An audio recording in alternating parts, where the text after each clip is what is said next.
again invited class 1C group of the assembly. We also did a good job of confidently completing the assembly. So it was really good.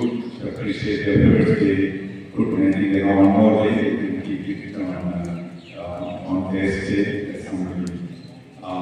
It is often said success on the outside begins from success on the inside.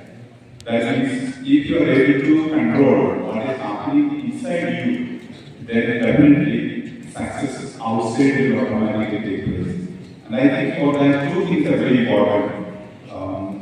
One is self-discipline, and the second is the will to control. Discipline is very important. We often hear about discipline. Once you are disciplined with boy or girl, you are achieving great things. You are able to control your life. You are able to complete the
7 minute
I appreciate our class 1C group. Today was the last day of official classes conducting the assembly, and they did an excellent job. It needs really practice, preparation, because for class 1 student to act out in that way, you need a lot of coordination, practice. So I appreciate the class teacher Sangeeta for taking the initiative and communicating a very powerful message through the role play of the children. And it showed actually our country can be strong and become stronger only when, irrespective of religion, caste, and all, we stand together. So that was the idea they communicated, and it was wonderfully done. So I appreciate them, and also the whole students who were involved in it. So I saw them yesterday, even coming and taking practice. So they were very enthusiastic. So that's the kind of interest that we should have children. So I appreciate once again the effort they put into communicate the message of the day, that is unity in diversity and so once again I appreciate all of them. And as individuals, we can be proud of our country children only when we are also disciplined and do things that are actually in accordance with the rules and regulations or laws like that. As an individual, when you break the law and when you do bad things, when you don't follow